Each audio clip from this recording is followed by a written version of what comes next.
इंदौर के ग्रामीण खुड़ेल थाना क्षेत्र में दृश्यम फिल्म की तर्ज पर हुई एक युवक की गोली मारकर हत्या। जी हां, इसके बाद आरोपियों ने उसका शव जमीन में दफना दिया। उन्हें डर था कि बारिश में शव ऊपर न आ जाए, तो देवास के दो बदमाशों ने गहरा गड्ढा किया और दोबारा शव को गाड़ने की कोशिश की। पुलिस ने हत्याकांड में शामिल एक आरोपी को गिरफ्तार कर लिया है और शेष की तलाश की जा रही है। खुड़ेल डीएसपी उमाकांत चौधरी ने बताया कि 1 मई को विशाल पिता अजय चौहान निवासी ग्राम सेमलिया चाऊ घर से शादी में जाने को बोलकर निकला था। इसके बाद घर नहीं लौटा। विशाल की बहन थाने आई और उसकी गुमशुदगी की रिपोर्ट दर्ज कराई। पुलिस ने मामला दर्ज कर उसकी तलाश शुरू की। इस बीच मुखबिर से सूचना मिली कि विशाल की रोहित परमार निवासी सेमलिया चाऊ नामक व्यक्ति ने हत्या कर दी है तथा उसके शव को छोटी खुड़ेल तालाब के पास दफना दिया है। मुखबिर की सूचना पर पुलिस ने रोहित को हिरासत में लेकर पूछताछ की तो उसने अपने साथी वीरेंद्र के साथ मिलकर विशाल की हत्या करना कबूल किया। आरोपी रोहित ने पूछताछ में पुरानी रंजिश की बात बताई है। इस पर रोहित ने वीरेंद्र के साथ मिलकर उसे मारने की योजना बनाई और 1 मई की रात्रि 9 बजे उसे छोटी खुड़ेल तालाब के पास बुलाया और पिस्तल से गोली मारकर हत्या कर दी। विवाद के दौरान गोली वीरेंद्र के पैर में भी लग गई थी, जिसमें वह भी घायल हो गया था।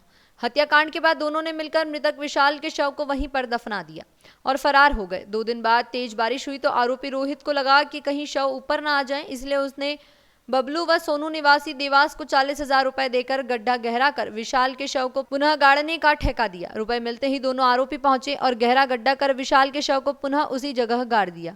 इसके बाद मृतक का मोबाइल को वह अपने साथ लेकर घूमते रहे और 15 दिन तक परिवार को यह बताता रहा कि मैं घूम रहा हूं, ताकि परिजनों को शक ना हो कि उसकी हत्या हो गई। 15 दिन के बाद जब विशाल घर नहीं पहुंचा, तब जाकर पूरे मामले में शिकायत के बाद पुलिस ने मामले का खुलासा किया है। देखिए, खुड़ेल थाने में गुमशुदगी की रिपोर्ट 3 मई को दर्ज हुई थी। उसमें सेमलिया चाऊ का एक लड़का है विशाल चौहान, उसके परिवार के द्वारा बताया गया था कि वो शादी का कहने का भूल कर गया है कि शादी में जा रहा हूँ, लेकिन वो अभी तक नहीं लौटा है। उसके मोबाइल से वो मैसेज कर रहा है कि मैं सांवरिया सेठ जा रहा हूँ, लेकिन मोबाइल उठा नहीं रहा है। उस बात पर से पुलिस को शंका हुई कि इसमें कोई अन्य एंगल हो सकता है। पुलिस की टीमें लगातार उस दिशा में काम कर रही थी। एक विश्वस्त सूत्र से फिर मालूम हुआ कि एक व्यक्ति है उसी गाँव का, जो रोहित परमार नाम का है, वो इस में शामिल हो सकता है इसको गायब करने के मामले में। उसको पुलिस ने हिरासत में लिया और उससे सख्ती से जब पूछताछ की तो उसके द्वारा ये कहानी बताई गई कि 1 तारीख को ही मैंने इस लड़के को, जो मृतक है विशाल चौहान, इसको गोली मार के इसकी हत्या कर दी थी और उसके एक साथी के सहयोग से इसको, जो हमारी पुरानी खुड़ैल के पास तालाब बना हुआ है, वहां पर इसको दफन कर दिया था और साथ में काफी नमक भी उस बॉडी के ऊपर इन्होंने डाल के मिट्टी में दबा दिया था।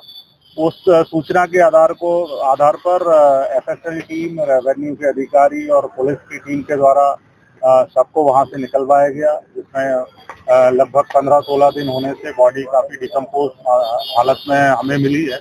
उसको पीएम के लिए भेजा गया है। पीएम और एफएसएल की जांच के उपरांत ये पता चलेगा कि इसकी मृत्यु कैसे हुई है। जो आरोपी है उसने जो बताई है कि गोली मारने से हुई है, उसमें पता चलेगा। प्राथमिक तौर पे जब इसकी कहानी के हिसाब से इसने बताया कि 1 तारीख को मैंने उसको गोली मार दी थी और 2 तारीख को उसके ही मोबाइल से उसके घर वालों को उसने मैसेज किया कि मैं सांवरिया सेठ जा रहा हूँ।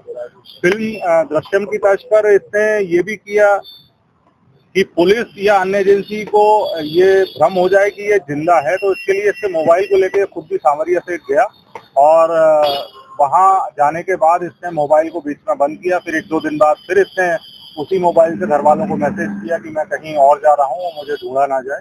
इस प्रकार से इसने गुमराह करने की कोशिश की है। तो खुड़ैल पुलिस के द्वारा बहुत ही प्रोफेशनल तरीके से हमारे थाना प्रभारी और उनकी पूरी टीम के द्वारा बहुत सराहनीय ये हत्या का खुलासा किया गया है। पुलिस अधीक्षक श्रीमती रितिका वासु मैम के द्वारा पूरी टीम को पुरस्कृत करने की घोषणा की। मुख्य कारण क्या सामने आया? इसमें जो मृतक है उसकी बहन से इस आरोपी का कहना है कि उसके संबंध से वो मिलने में ये रोड़ा बनता था, धमकी देता था और पैसे की मांग भी करता था। पर ये अभी आरोपी के द्वारा कही गई बात है, इनको पुलिस विवेचना में वेरीफाई किया जा रहा है। उसके बाद जो भी आगे तथ्य आएंगे आपको। उस काल में पिस्टल कहाँ से लेके आया था? कोई आपराधिक रिकॉर्ड? दोस्त से ही इसने बताया कि उसकी सहायता से इसने पिस्टल ली है। अभी पिस्टल को भी इसकी निशानदेही पे सर्च किया जा रहा है और तालाब में फेंकना इसने बताया।